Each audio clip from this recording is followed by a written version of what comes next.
கர்த்தருடைய நல்ல நாமம் உயர்த்தப்படுவதாக.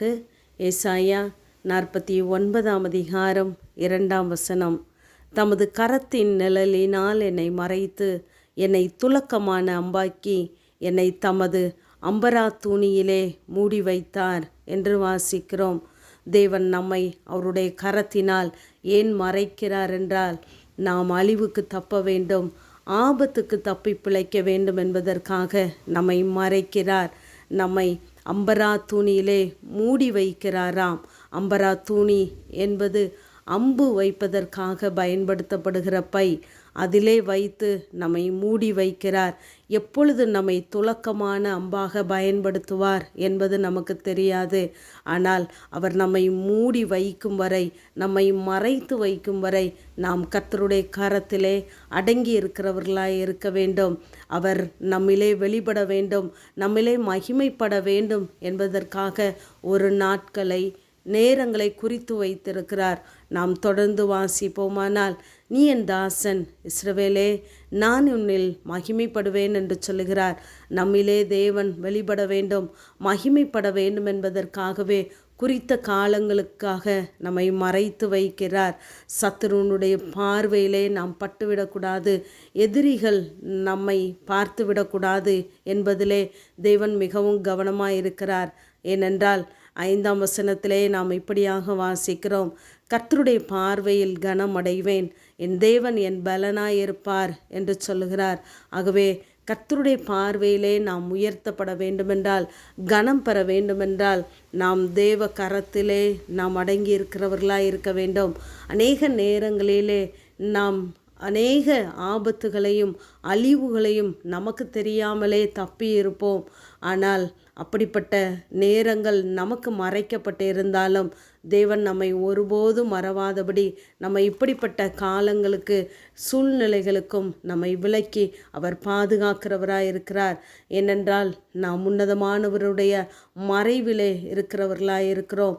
ஆகவே நம்மை சுற்றி சத்துருக்கள் பெருகி இருக்கலாம், அலைகளும் வெள்ளங்களும் புரண்டு வந்திருக்கலாம், மனுஷர் நம்முடைய தலையின் மேல் ஏறி போகும் அளவிற்கு நமக்கு விரோதமாக அலைகள் வந்திருக்கலாம். ஆனாலும் நாம் மூழ்கி போகாதபடிக்கு தேவன் நம்மை மூடி பாதுகாக்கிறவராக இருந்தார். அதை நினைத்து நாம் ஒவ்வொரு நாளும் தேவனுக்கு நன்றி உள்ளவர்களாக இருக்க வேண்டும். யோபு சொல்லும் பொழுது சொல்லுகிறார், 14 அதிகாரம் 13 உமது கோபம் தீரு மட்டும் என்னை மறைத்து என்னை திரும்ப நினைக்கும்படி எனக்கு ஒரு காலத்தை குறித்தால் நலமாயிருக்கும் என்று சொல்லுகிறார். தான் படுகிற பாடுகள் அவர் சொல்லுகிறார் அவருடைய கோபம் என்று. ஆனால் கோபம் தீரு மட்டும் என்னை உம்முடைய கரத்தினாலே மறைத்து கொள்ளும் என்று சொல்லுகிறார். 1 சாமுவேல் 18 அதிகாரத்திலே நாம் பார்ப்போமானால், தாவீதுக்கு விரோதமாக அங்கு சவுல் எழும்புகிறார். ஒரே குடும்பத்திலே அங்கு ஆதரவும் உண்டாகிறது, எதிர்ப்பும் உண்டாகிறது. சவுல் அங்கு எதிர்த்து நிற்கிறார்.